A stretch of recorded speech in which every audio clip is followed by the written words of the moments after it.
Olá, eu sou o monitor de probabilidade estatística Danilo e hoje eu estou aqui para resolver a avaliação 3 de 2023.2 que foi aplicado em Engenharia Civil pela professora Rosilda. Então vamos lá. A primeira coisa que há a ser comentada é que na própria prova tinha essa observação aqui que os cálculos devem ser feitos com 3 casas decimais, exceto para a nova, que deve ser utilizado 2 casas decimais. Então, eu vou fazer a resolução seguindo essa recomendação da prova aqui para simular como se fosse a resolução no próprio dia, né? Primeira questão. Em um artigo publicado na Revista Brasileira de Administração Científica, de acordo com o censo do INEP de 2020, foi observado que, para 646 discentes matriculados no curso de Engenharia Civil, no Campo Sertão, da Universidade Federal de Alagoas, a média da idade de ingresso é 21,6 anos e desvio padrão 5,33 anos. Selecionando uma amostra de 40 discentes, sem reposição, qual a probabilidade da média das idades ingressantes ser inferior ao esperado e superior a 19,96? Então, bem, aqui nós temos claramente a distribuição da média, né? A distribuição amostrou da média. E a primeira coisa a ser feita nesse tipo de caso é o seguinte: você deve notar que A tem o tamanho da população e ela foi feita sem reposição e tem um tamanho nzinho conhecido da amostra, né? Então, você vai fazer a verificação para ver se precisa fazer um ajuste no seu desvio padrão amostral. Por quê? Se nzinho sobre nzão for maior do que 0,05, se essa razão aqui for maior do que 0,05, o seu desvio padrão amostral ele se torna desvio padrão populacional dividido pela raiz do tamanho da amostra vezes um fator de correção, que no caso é nzão menos nzinho sobre nzão menos 1. Só que esse fator de correção aqui, ele só vai ser usado se isso aqui acontecer. Então vamos lá. A primeira coisa que a gente tem que verificar é se essa condição se cumpre. Essa razão aqui seria 40, né, que é o tamanho da amostra, dividido pelo tamanho da sua população, 646. Se você fizer essa razão aqui, você vai notar que isso aqui vai ser aproximadamente 0,062. Como isso aqui é maior, então vai precisar ser feito o fator de correção mesmo. Desvio padrão amostral é igual desvio padrão populacional. Nosso desvio padrão populacional, 5,33. Dividido pela raiz de n. Quem é n? 40. Vezes o nosso fatorzinho de correção, que é 646 menos 40, dividido pelo tamanho da população, menos 1. Isso aqui que nós temos, vai resultar, se você colocar na calculadora, em 0,817. Então, é aproximadamente isso aqui, utilizando 3 casas decimais. Agora, a gente vai ter que achar a probabilidade que a gente quer calcular, né? No caso, a probabilidade que a gente quer é de ser inferior ao esperado e superior a 19,96. Então, a probabilidade de ser superior a 19,96, aqui é a média, inferior ao esperado. Só que o que é o esperado? O esperado é a média, e a nossa média é 21,60. Então, é isso que a gente vai calcular, 21,60. Porém, para a gente fazer esse cálculo aqui, a gente tem que transformar essa média, né? A gente tem que fazer uma mudança variável de x para z. E como é o z? Você vai fazer essa mudança. O z é igual a x barra menos mi, que é a média populacional, dividido pelo desvio padrão amostral. É esse o z que a gente vai utilizar. Fazendo essa conversão aqui, nós teríamos 19,96 menos a média, né? Que é 21,60. Dividido pelo desvio padrão amostral, que é 0,817, que a gente já calculou. Menor do que z, substituindo aqui, menor do que 21,60 menos a média populacional, que é 21,60, é zero. Então a gente coloca o zero aqui. Então, nossa probabilidade pedida é essa aqui. E bem, realizando esse cálculo, a gente vai ter que isso vai ser a probabilidade do z estar entre menos 2,01 e 0. E olhando na tabela, a gente vai encontrar o valor de 0,47778. E arredondando para 3 casas decimais, seriam 0,478 aproximadamente. Então essa é a nossa probabilidade pedida nessa primeira questão. Então agora vamos partir para a segunda questão. Em um artigo publicado na Revista Brasileira de Administração Científica, de acordo com o censo do INEP 2020, foi observado que, para os discentes matriculados no curso de Engenharia Civil no Campo Sertão da Universidade Federal do Alagoas, com relação à cor e raça, os alunos pretos e pardos representavam juntos aproximadamente 54%. Suponha que hoje, com 766 discentes, considerando ingressos e egressos desde o censo, pretende-se fazer um estudo relacionado a essa variável e o acesso aos registros da população não seja possível. Letra A. Assim, desejo coletar apenas uma amostra. Com confiabilidade de 90%, qual deve ser o tamanho da amostra, de modo que o erro amostral tolerado seja de 5%. E bem, a primeira coisa a se notar é o tipo de variável que nós temos aqui. Como está falando sobre proporção, então é uma variável qualitativa, né? Aí basta nós sabermos se a gente vai utilizar a fórmula para uma população finita ou uma população infinita. No caso, nós temos um tamanho de população aqui, então nós devemos utilizar a fórmula para uma população finita, já que nós temos o próprio tamanho da população. Então bem, a primeira coisa que a gente tem que fazer é anotar os dados. Vamos lá. É dito que a proporção é de 54%, então nós temos que a proporção é 0,54 e o nosso Q, que é a nossa proporção desfavorável, né, para esse caso, é 0,46.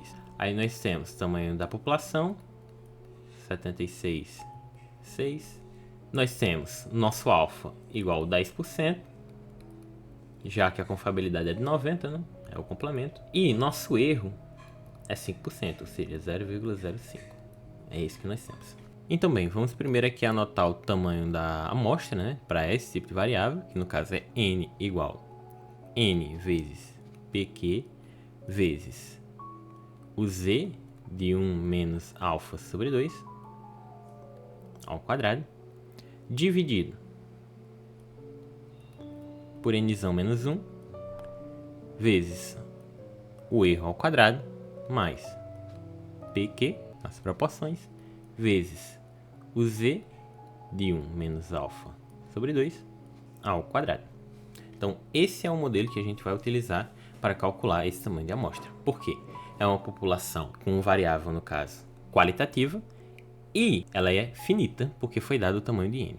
Então, bem, a primeira coisa a ser feita aqui é achar o z referente a esse tamanho de amostra, né, que a gente quer calcular. Então, z de 1 menos alfa sobre 2. No caso, 1 menos alfa vai dar 0,9, dividido por 2, 0,45. Então, o nosso z é 0,45. No caso, é referente à probabilidade de 0,45. E esse z aqui, se não me falha a memória, é 1,64. Agora é só a gente calcular, aplicar todos esses valores aqui ao nosso tamanho de amostra. No caso, o tamanho da amostra é igual a nzão, que é o tamanho da população, 766, vezes proporção P, 0,54, vezes proporção Q, 0,46, vezes o z de 1 menos alfa sobre 2 ao quadrado, no caso esse z aqui é 1,64 ao quadrado, dividido nzão menos 1, 765, vezes 0,05 ao quadrado, que é o erro ao quadrado, mais esse mesmo termo aqui, né? 0,54 vezes 0,46 vezes 1,64 ao quadrado. E também o valor do numerador aqui resulta em 511,762 e do denominador 2,581. E realizando essa razão aqui, a gente vai chegar em um valor aproximado de 198,281.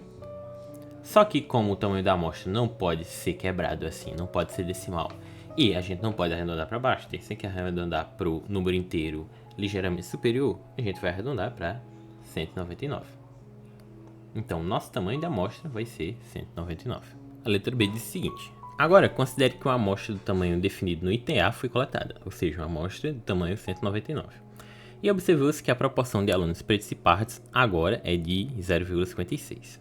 Construa um intervalo de confiança para a proporção com alfa igual a 5%. Então vamos lá. Letra B. A nova proporção, que no caso é a proporção amostral, é de 0,56 agora. E o Q, amostral, é 0,44.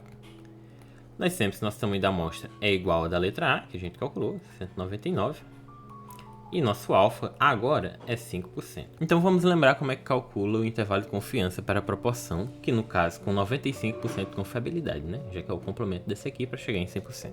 O intervalo de confiança para a proporção com 95% de confiabilidade é igual P chapéu menos o Z de 1 menos alfa sobre 2 vezes o desvio padrão amostral, que para a proporção é raiz de P chapéu vezes o Q chapéu sobre N. E aqui é o valor mínimo, né? E o valor máximo vai ser a mesma coisa, só que com Z positivo. 1 menos alfa sobre 2 vezes o desvio padrão amostral para a proporção P chapéu vezes Q chapéu dividido por N. Então, esse aqui vai ser o nosso intervalo de confiança. Reescrevendo, nós vamos ter que o intervalo de confiança é igual P chapéu é 0,56 menos o Z de 1 menos alfa sobre 2. Esse Z aqui vai ser referente a 1 menos 5%, vai dar 0,95 dividido por 2, 0,475. E o Z de 0,475 é referente a 1,96 vezes essa raiz aqui, que é de 0,56 vezes 0,44 dividido pela raiz de n, que é 199. E a mesma coisa para cá, só que mudando o sinal. É isso que nós temos. Então, bem, desenvolvendo isso aqui, nós vamos ter que o intervalo de confiança para a proporção com 95% de confiabilidade vai ser igual. Realizando esse cálculo aqui da esquerda, nós vamos ter que vai ser aproximadamente 0,491, ou seja, o mínimo é esse valor e o máximo é 0,629. Então, nosso intervalo de confiança fica entre 0,491 e 0,629 para essa população. Ou seja, a proporção de indivíduos pretos e pardos ficar entre essa proporção aqui, em 95% das amostras observadas. Então, bem, partindo para a terceira questão, ela diz o seguinte: o dono da construtora ABC tem afirmado que a proporção de reclamação em relação aos seus imóveis é ínfima, não ultrapassando 5% do número de imóveis entregues.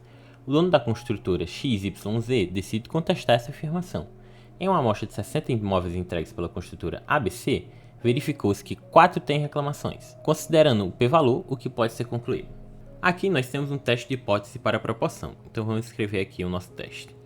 H0, eu vou dizer que é a proporção, não ultrapassa 5%, então não ultrapassa 0,05. E H1, é a hipótese alternativa, é de que ele ultrapassa, né? O H0 é referente ao dono da construtora ABC, que diz que não ultrapassa 5%, e o H1 é referente à hipótese do dono da construtora XYZ, que acredita que essa proporção sim ultrapassa 0,05. E também a questão nos pede para concluir algo a partir do p-valor. Só que, para concluirmos algo a partir do p-valor, a gente primeiro precisa saber o valor da estatística de teste. A nossa estatística de teste seria P chapéu menos P dividido pelo desvio padrão da proporção, né, desvio padrão amostral, que é P raiz de PQ sobre N. Então, essa aqui é a nossa estatística. Então, para calcular essa estatística de teste, a gente tem que saber quem é a nossa proporção amostral, né? No caso, nossa proporção amostral é a proporção de indivíduos que fizeram essa reclamação. No caso, 4 de 60. Isso aqui é igual a 4 sobre 60, que dividindo ficaria aproximadamente 0,067. Então, essa é a nossa proporção. A nossa proporção populacional é 0,05 e o nosso Q populacional é 0,95. E nosso N é 60, porque esses 60 imóveis foram entrevistados, né?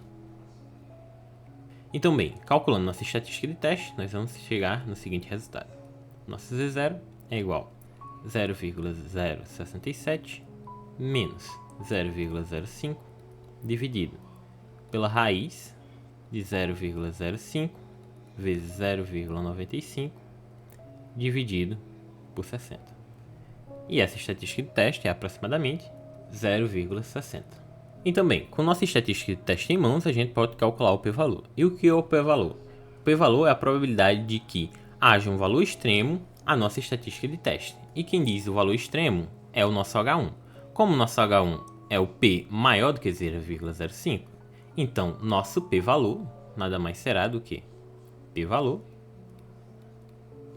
é igual à probabilidade de que nosso z seja extremo. Quem diz que é extremo é o nosso H1, a nossa hipótese alternativa, a estatística de teste, que é 0,60. E essa probabilidade é igual a 0,5 menos a probabilidade do z estar entre 0 e 0,60. Então, nosso p-valor é igual a 0,5 menos essa probabilidade aqui, que é 0,22575, que é igual a 0,27425. E arredondando para deixar com 3 séries decimais, ficaria 0,274. Expressando em termos de porcentagem, isso aqui é igual a 27,4. E o que isso quer dizer? Isso quer dizer que para todo alfa menor do que 27,4%, H0 não é rejeitado. E o que isso quer dizer? Se o alfa for menor do que 27,4, então o dono da construtora ABC está com razão, porque H0 não foi rejeitado. Há indícios de que o dono da construtora ABC tenha razão, ou seja, que os seus imóveis realmente não ultrapassem 5% de reclamações. Bom, agora na quarta questão nós temos o seguinte. Muitas pesquisas da área da construção civil estão direcionadas para experiências com o objetivo de verificar se resíduos sólidos são aptos para substituir determinados materiais. Para ilustrar, tem-se pesquisas em que verificam se resíduos sólidos podem substituir parcialmente o agregado miúdo da argamassa de revestimento. Os dados a seguir são referentes ao ensaio quanto à resistência à compressão de 4 traços de argamassa com diferentes teores de resíduo de borracha na substituição do agregado miúdo. Aí com um índice de significância igual a 1%, a gente vai fazer o teste, né? Letra A. É possível afirmar que, de fato, os diferentes teores de resíduo sólido causam divergência na resistência à compressão? Então é isso que a gente vai testar. E letra B. Construa intervalos de confiança para as médias. Então, como aqui a gente tem 3 tratamentos, a gente vai aplicar a análise de variância, que no caso é a nova, né? Justamente porque ela é feita para quando você tem 3 ou mais tratamentos. Então vamos lá. A primeira coisa que tem que ser feita é a gente adquirir os dados. No caso aqui já foi dado o somatório de cada um dos elementos de cada tratamento ao quadrado. Então vamos colocar aqui somatório. E esse somatório aqui é 1701 de 12. Agora a gente vai fazer o somatório também dos YI ao quadrado sobre o Nzinho. No caso, esse somatório seria o seguinte. O YI nada mais é do que o somatório de cada tratamento. O somatório dos elementos de cada tratamento. No caso aqui já nos foi dado também, ó. Aqui, ó. Somatório do primeiro tratamento, 70,1. Somatório do segundo tratamento, esse aqui. E o do terceiro, esse aqui. No caso, nós temos que o somatório de igual a 1 até g de yi ao quadrado sobre nzinho é igual a 70,1 ao quadrado mais 63,1 ao quadrado mais 68,2 ao quadrado. Tudo isso dividido por o nzinho. E o nzinho nada mais é do que o número de elementos do tratamento. No caso, 8, né? Ó, tem 8 elementos em cada tratamento, então a gente vai dividir por 8. E no caso, se você fizer essa conta aqui, vai resultar em 1693,36. E aqui eu estou utilizando a observação lá do início, que é para usar 2 casas decimais para os cálculos da nova. E por último, nós temos que calcular o yt ao quadrado sobre nzão, que no caso, o yt é o somatório dos somatórios. No caso, cada tratamento tem seu somatório, então a gente vai somar todos esses 3 valores aqui. Depois de a gente somar, a gente eleva ao quadrado e divide por nzão. E nzão é o número total de elementos de todos os tratamentos. No caso, esse tratamento aqui tem 8, esse tem 8 e esse tem 8. Então, no total tem 24, que é o nzão. Então vamos lá. O yt ao quadrado sobre nzão é igual a 70,1 mais 63,1 mais 68,2, todos esses valores aqui ao quadrado, dividido pelo total, né? Que no caso é 24. E esse valor aqui vai resultar em 1690,08. Nós temos todos os valores que a gente vai utilizar para calcular a soma dos quadrados e fazer os quadrados médios. Então vamos em frente, né? Primeira coisa que a gente vai calcular é o SQTRAT, que é a soma de quadrados do tratamento. A soma de quadrados de tratamento nada mais é do que o somatório de I igual a 1 até G do YI ao quadrado, né? Sobre Nzinho, menos o YT ao quadrado sobre Nzão. Então, esse valor aqui vai ser esse somatório aqui, ó, que a gente fez, 1693,36, menos o somatório dos somatórios, né, ao quadrado, dividido por Nzão, 1690,08. Se você fizer essa subtração aqui, você vai resultar em um valor de 3,28. Após calcular o esquetrate, a gente vai calcular o esquetote, que é a soma de quadrado do total, né? Soma de quadrado, nós temos que vai ser o somatório de I igual a 1, J igual a 1, o I vai até G e o J vai até N, do Y e J, que a gente já calculou, no caso que foi dado na questão, né? Menos o YT ao quadrado sobre Nzão, que a gente já calculou. Isso aqui é igual a 1701,12 menos 1690,08. Isso aqui resulta em 11,04. E agora a gente calcula o esque-erro. E o esque-erro, a soma de quadrado do erro, nada mais é do que a diferença entre o esquetote, 11,04, e o esquetrate. O esquetrate é 3,28. E essa diferença aqui resulta em 7,76. Após isso, a gente vai calcular o quadrado médio do tratamento e o quadrado médio do erro, para a gente fazer nossos cálculos, né? O quadrado médio do tratamento é o somatório de quadrados do tratamento dividido pelos graus de liberdade do tratamento, que no caso é G menos 1, ou seja, o número de tratamentos menos 1. Isso aqui é igual. O somatório do tratamento é 3,28, dividido por G menos 1. Nós temos 3 tratamentos. Se a gente for olhar lá à direita, ó, nós temos 3 tratamentos. 1, 2, 3. Então, G menos 1 é 2, né? Dividido por 2. E isso aqui resulta em 1,64. Então, esse aqui é o valor do quadrado médio do tratamento. Agora a gente vai calcular o quadrado médio do erro. O quadrado médio do erro é igual ao somatório de quadrado do erro dividido pelos graus de tratamentos do erro, que no caso é Nzão menos G. No caso aqui vai ficar 7,76 dividido. Nzão é 24, G é 3, então vai ficar 21 aqui, né? E fazendo essa razão, você vai encontrar aqui, isso aqui aproximadamente, ao menos, 0,37.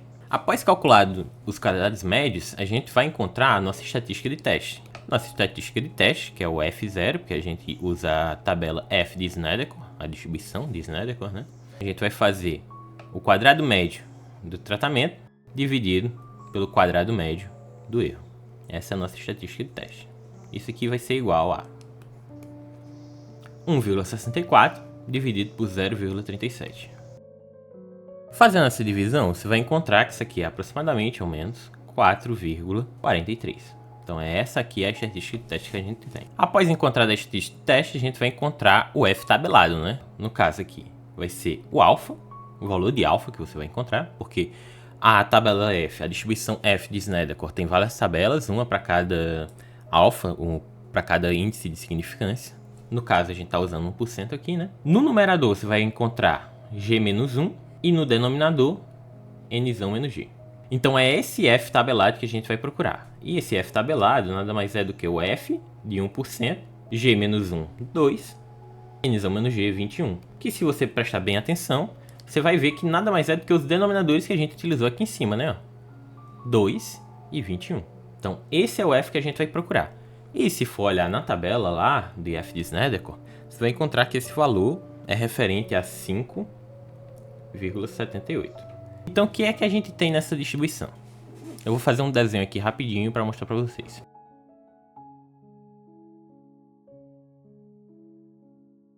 Então, voltando aqui, a distribuição F é mais ou menos dessa forma aqui. E o alfa sempre fica à direita, né? Porque ela só tem um lado da distribuição. Ela não é igual a normal padrão, que é para um lado e para o outro. No caso, nosso alfa fica para cá e nosso alfa tabelado fica a partir de 5,78. Então vamos anotar aqui, né? Ele começa em 5,78.